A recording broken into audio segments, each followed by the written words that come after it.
morning. Welcome to our new spring conference. We meet today with the world perhaps in greater peril than at any time since the Cold War. Relentless drone strikes are hitting our allies in the Middle East, countries in which hundreds of thousands of British citizens are in harm's way. British sovereign territory is under attack for the first time in a generation. And yet in the last few days, Britain has been described as weak. Our allies have accused us of deserting them, of going missing in action. Imagine if you were Cyprus. What have you seen? You've seen Britain dithering over sending the Royal Navy to defend our military base in the Mediterranean. The US, Greece, and France have all sent ships. Ours is stuck in Portsmouth Harbour and apparently may set sail sometime this week. We have made America wait to use our air bases while Iran was hurling drones at our allies. We are giving away the Chagos Islands, British sovereign territory, home to a crucial UK-US defence base, Diego Garcia. No wonder our allies feel they can't rely on us. And it's not just our allies who are watching this, it's our enemies too. As Labour dither and delay, countries hostile to Britain are working to promote their interests over ours. It's not just the regime in Tehran, it's Putin, a man prepared to send more than 1 million Russian soldiers to their death as he tries to march his army across Europe. It's China leading an axis of authoritarian states. Just this week, the husband of a Labour MP was arrested on suspicion of spying for China. As instability spreads, these states are pushing further and further to see what they can get away with. At a time when Britain needs strong and decisive leadership, we have a Prime Minister who is too afraid of making the wrong decision, too afraid to make any decision at all. Last week's by-election has spooked the Labour Party. They watched the Greens campaigning on sectarian voting lines, a tactic that Labour used for many years is now being turned against them. And now, Keir Starmer is too scared to make foreign interventions for fear of upsetting a tiny section of that electorate. Everyone remembers the mistakes of the Iraq War. Nobody sensible is suggesting that we should drop bombs without a second thought. But Keir Starmer spent days consulting lawyers, plucking up the courage to say whose side he was on. Canada and Australia had the moral clarity to do so immediately and unequivocally. And even now, our Prime Minister is sitting on the fence. We are in this war, whether Keir Starmer likes it or not. For too long, Britain has been governed as if it's still the 1990s. Back then, people thought the era of permanent peace, cheap energy, and expanding global trade would go on forever. From 1989 to 2022, defence spending reduced under successive UK governments of all colours. But it's now clear that this era of peace is coming to an end. Labour have no answers to Britain's problems because they think the world is how it used to be, not how it actually is. And where has that money we stopped spending on defence gone?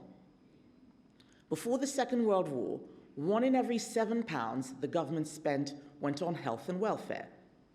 By last year, it had soared to 1 in every £3. The peace dividend we inherited has been spent, yet Labour are still determined to spend more. What they don't understand is that a welfare state and an NHS are not facts of life. They are products of a strong economy and a strong country. That is the Conservative mantra today.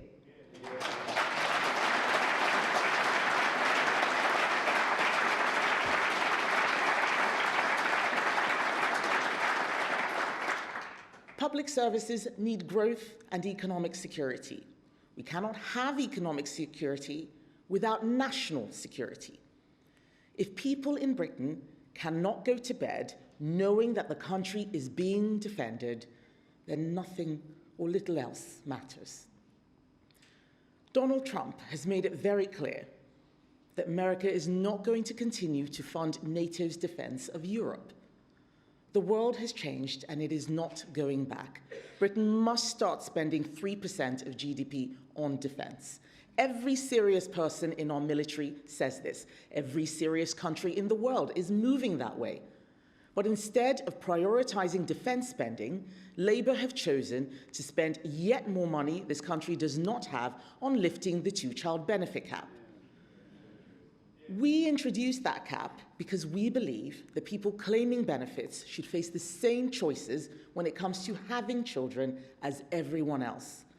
That is just basic fairness. Labour say it's going to lift children out of poverty. Do you know what lifts children out of poverty? Their parents being in work in a growing economy.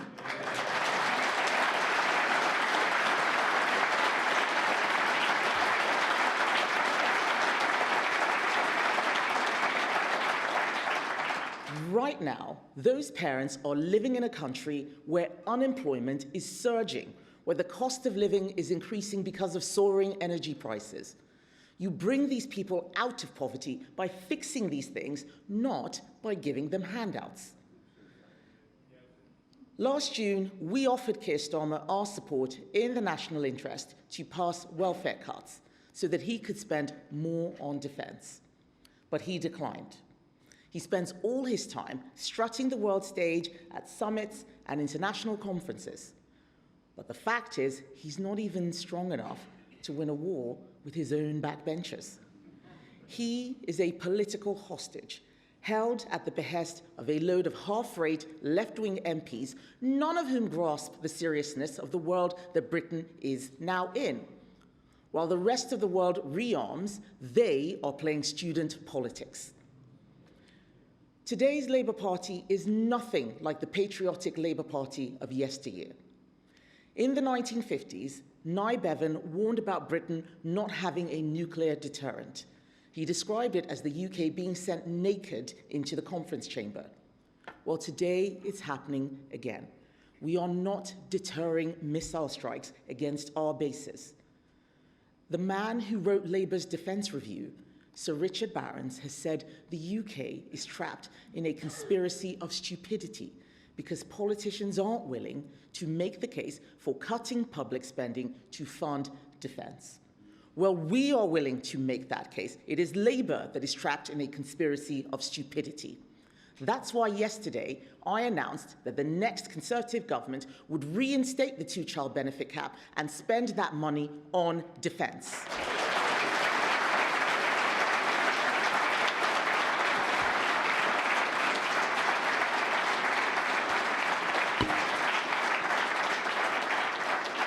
That money will pay for the largest net increase in British troops under any Prime Minister since the Second World War. I have chosen my priority, and that is to keep British families safe.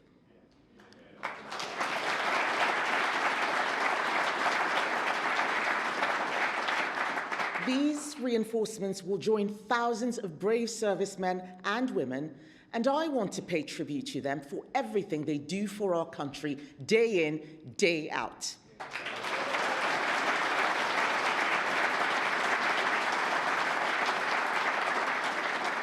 This is another down payment on our way to 3%, along with our Sovereign Defence Fund, which says no to Ed Miliband's vanity net zero projects and reallocates £17 billion into defence instead.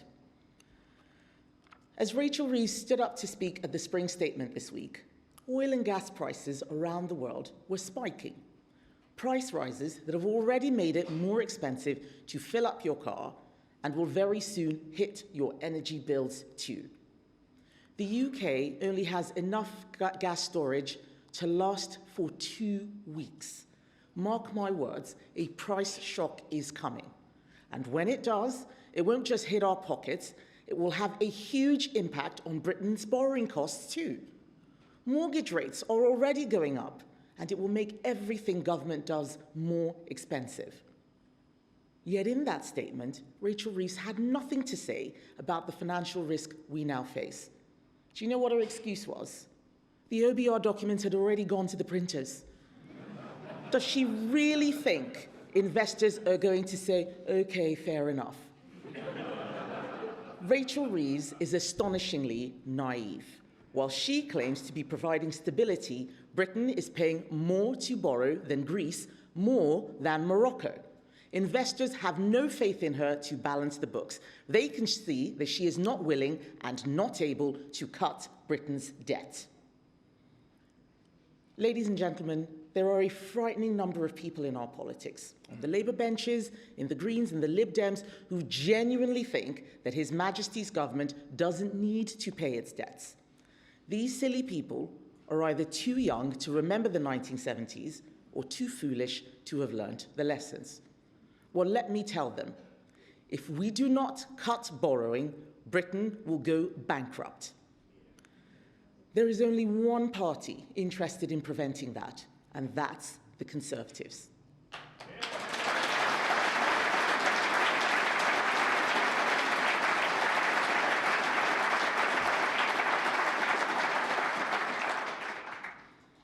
Last year, I introduced our golden economic rule.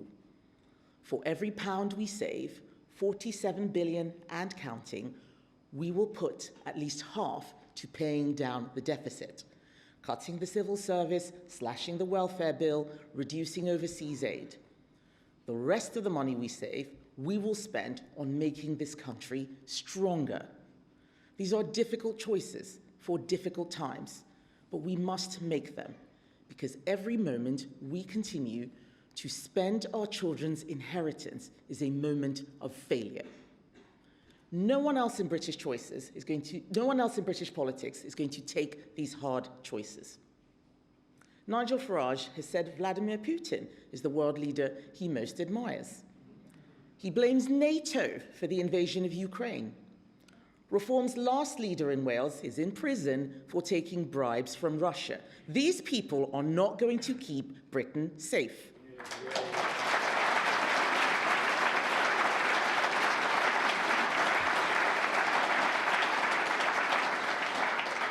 The ridiculous hokey-cokey that Reform have done on the two-child benefit cap tells you all you need to know about them. First, they were for the cap. Then, they were against the cap. Now, they are for it again. On the 4th of February, Reform MPs managed to vote for it and against it at the same time. These people are messing around, treating politics like it's a game. In this era of increasing danger, Reform's priority is to take the savings from keeping the two-child benefit cap and spend it on pubs, on beer. Ale over armaments, tankards over tanks. I love pubs as much as anyone, trust me, I do. But we have a real plan to save them. But we should not put our soldiers at risk for a few pennies off a pint. Reform are not serious people, and they are not going to solve any of your problems.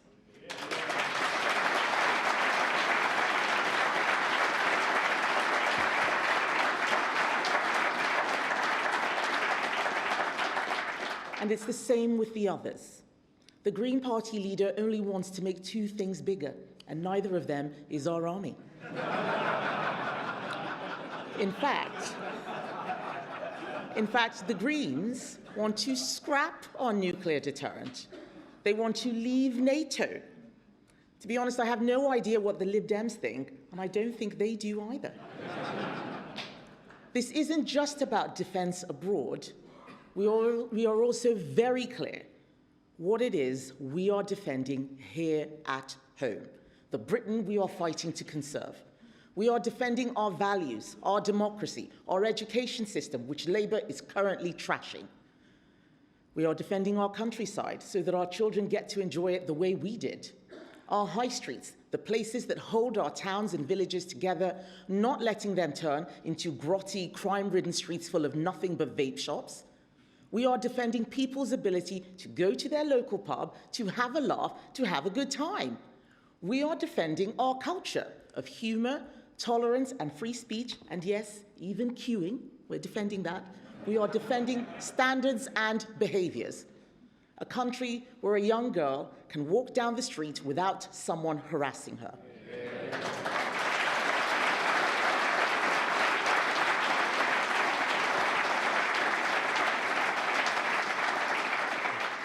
We are defending a culture where children are treated like children and women have the same rights as men. That is what we are defending. You have to know what kind of country you want to create. This is why Labour have failed so terribly. They have no idea what they want. They just wanted power. They didn't know what they wanted it for. Having a coherent British identity matters. The left think that culture doesn't matter. It does. This isn't about the food you eat or the clothes you wear. Culture is not about going for a curry. Culture is about standards, values, behaviour, what is acceptable.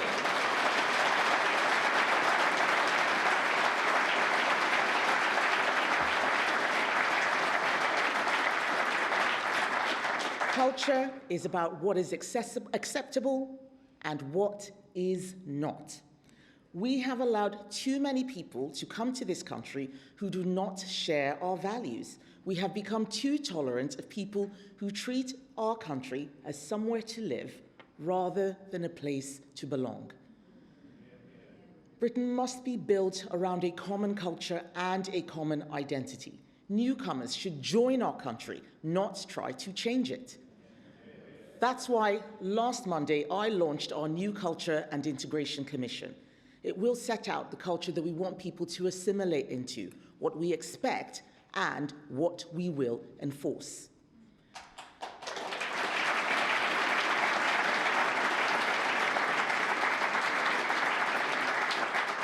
Conference, we are bringing enforcement back to this country. We tried to be nice to everybody, avoided tough decisions, and it didn't work. No more. Every day, we are witnessing a failure of enforcement play out in our streets, in our towns, in our cities. Wherever you have travelled from to get to Harrogate today, you know what I'm talking about. Graffiti on public buildings and public transport. Phone theft, essentially decriminalised.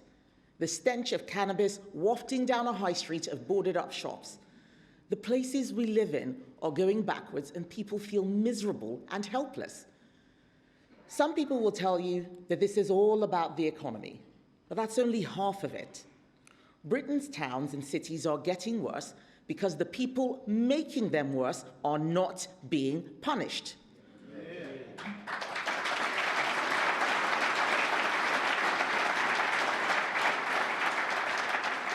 More than 1,000 people a year are convicted of burglary, not for the first time, not for the second time, but for the third time, and still not going to prison.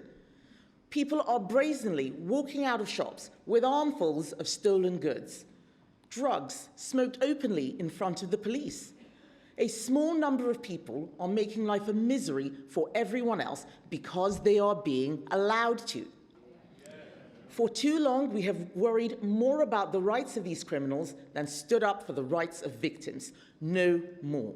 Britain has values, it has standards. If you break them, you will be punished.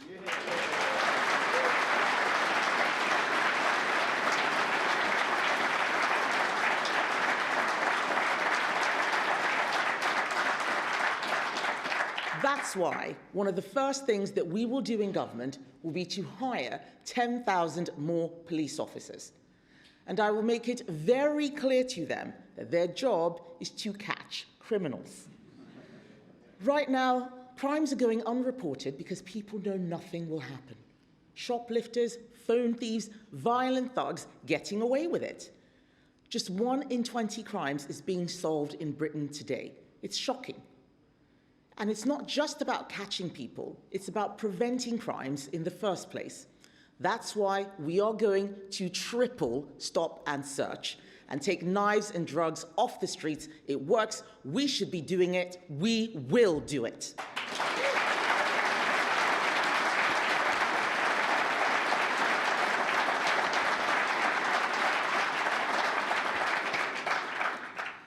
Many of you will have heard about the inquiry in Nottingham this week.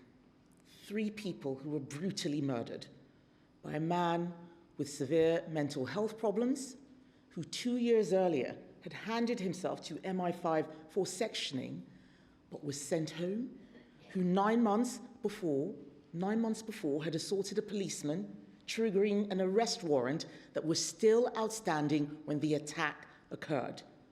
This man should not have been on the streets. So today, I'm announcing that we will stop putting ideology ahead of public safety. We will overhaul Labour's Mental Health Act, and we are going to detain people who pose a risk to the public, keeping them safe, keeping the public safe. We cannot have dangerous men running around our towns and cities stabbing people.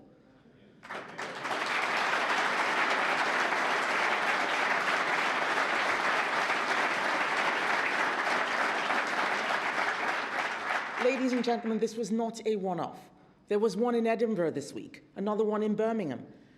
In November, a man got on a train in Cambridgeshire and started stabbing passengers, even though earlier that day he had already stabbed someone on a train in London. It is the state's job to stop these things, but the British public is being left in harm's way. We need to be smarter too about the way we hunt down serious offenders. So today, I can also announce that we will introduce live facial recognition in crime hotspots across the country, including right here in Harrogate Town Centre.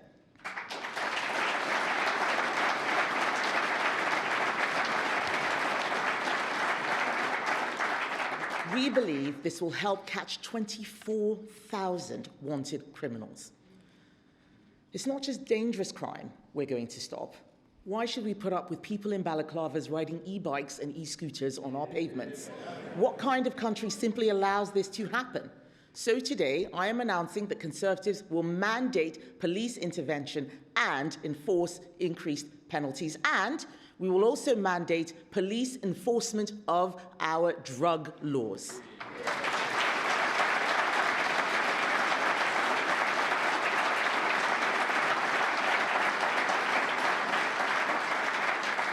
We have to do this, conference. We have to do this. If the Greens get their way, there will be crack cocaine smoked on park benches. If we get ours, drug use will be driven out of our public spaces.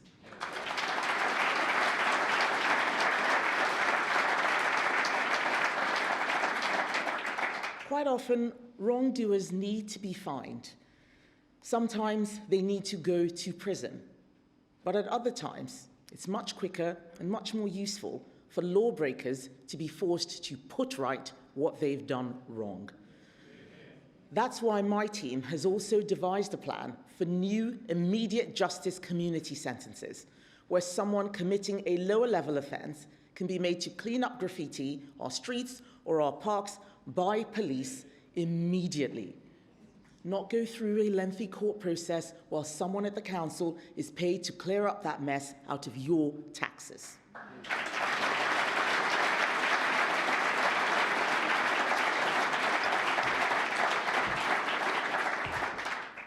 Conference, we cannot have any of this enforcement without a strong economy.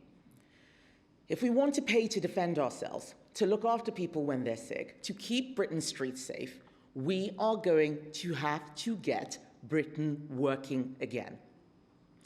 What I heard from Rachel Reeves at the Spring Statement this week was an exercise in self-deception. According to her, the British economy is flying. It's the best it's ever been.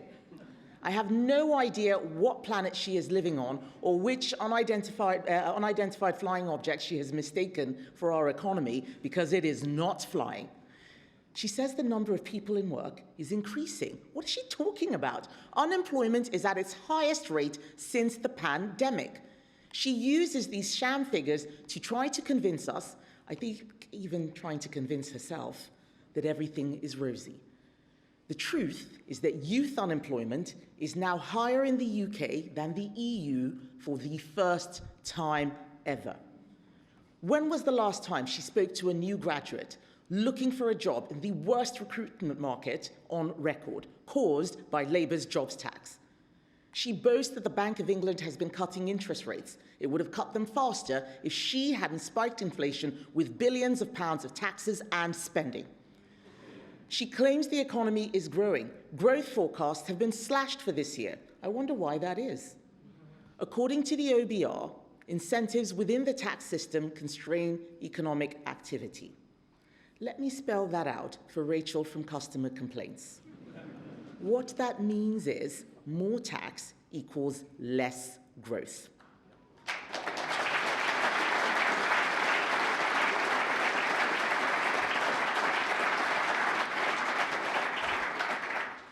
Ladies and gentlemen, the fact is the British economy is being held back because for too many, it no longer makes sense to work hard to take a risk. Sickness benefits pay more than the minimum wage. Politicians have taken the easier decision to put up taxes rather than cut public spending. Like Labour's jobs tax, which is killing investment into this country and costing people their jobs. And Labour have bowed to political pressure from lobby groups to regulate business in stupid ways. Enough. It's time to unleash our animal spirits, and our offer will make your life better tomorrow. Abolish business rates for most pubs, shops, and high streets. Cut national insurance for young people by £5,000 so they can make a strong start in life. Abolish stamp duty so that people can afford to move house. These are the things my government will do because we are doing the hard work to find savings.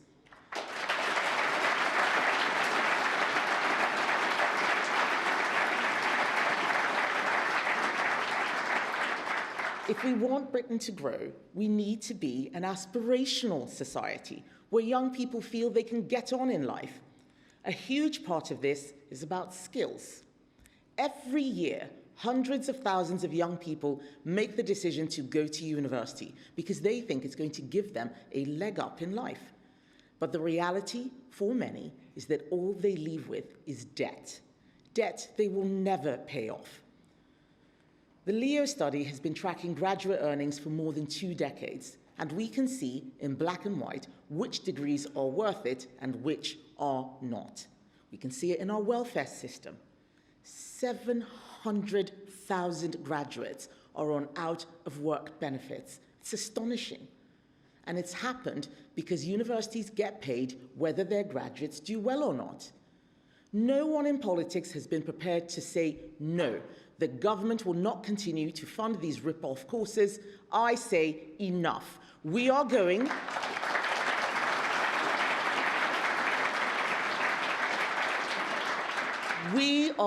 to cut thousands of the courses that provide no economic benefit whatsoever, and because we have the backbone to do that, we can then cut the interest rate on student loans and double the number of apprentices.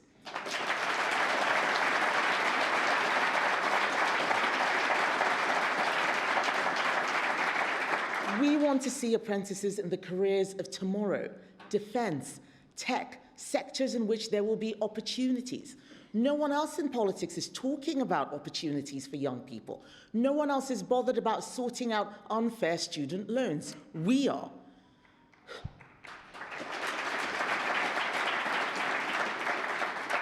We are the only ones who will do this. Who else do you think is going to do this? Reform?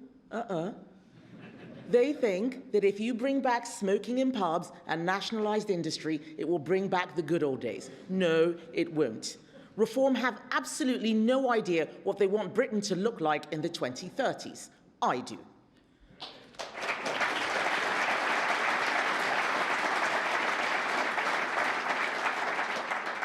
Conference, war in Iran means more problems are coming down the line.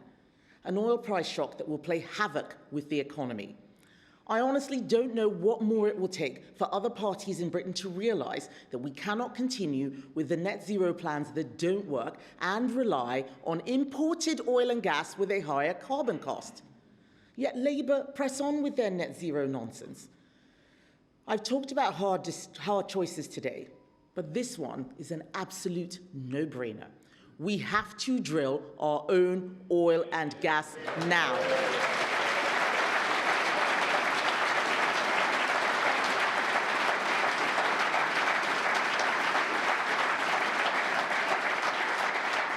British businesses are paying more for electricity than in any other developed nation. It's destroying our economy, and we will put an end to it. This degradation of our economy and our society is making Britain weaker at a time when the world demands strength. This is real, and it is serious. Britain is full of people who can tell you what needs fixing. The Conservative Party is the only party talking about how to fix it.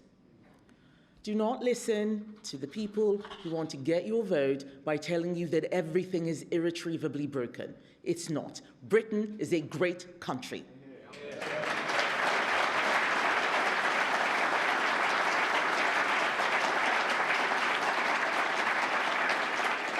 We are a great country full of talent, creativity, and the resilience to meet any test. What we face today are problems, real difficult problems, but ones we can fix. This is a different age than the one that came before. And when the world gets tougher, a great country needs serious leadership. It needs a serious team, and it needs a plan for a stronger economy and a stronger country. Britain is in this situation because for too long, politicians have failed to take hard choices, telling people what they want to hear instead of what they need to hear. And we must acknowledge that this includes previous Conservative governments. This party is different now from the one that lost the general election. We have learnt lessons. We have got rid of people who don't share our values. Despite spring barely starting, for once I got my spring cleaning done early this year.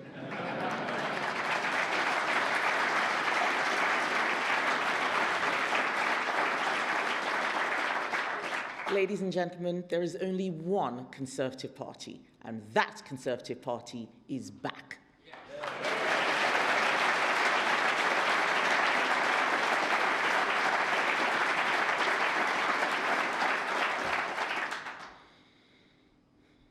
Conference, this is my plan. Defend our country, defend our values, take back our streets, get Britain working again, and restore pride in the places we love. No other party is thinking about the problems in this much detail. No other party will take the tough but necessary decisions Britain needs. As Conservatives, we know that government doesn't make Britain, people do. Just like it's not the government that creates growth, it's business. Government exists to create and maintain the conditions for success. Safety, security, lower taxes, enforcement of the law. The question I want us to be asking people at every election is, who do you think is going to be strong enough? Who is going to be competent enough to build something that will make people in this country feel better off?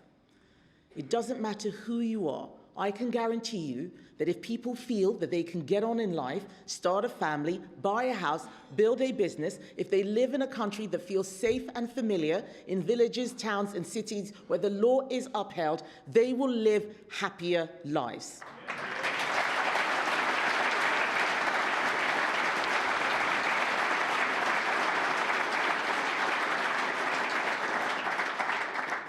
Conference, it was Margaret Thatcher who said that the facts of life are conservative. It's now up to us Conservatives to make people realise that she was right and we are on their side. So Conference, thank you. Our wonderful activists and volunteers, thank you for all that you are doing. Because we are the party of common sense and the common ground. Building this requires a team, not just a team in my shadow cabinet. We need Conservatives at every level of government, from parish councils all the way through to number 10. Conservatives who know what we believe in, who share the principles on which all our policies are built. The time for drama queens and weak leaders is over. We are living in serious times. Serious times call for serious people. That is the party I am building. This is how we are going to fix our country. Join me and let's fix it together.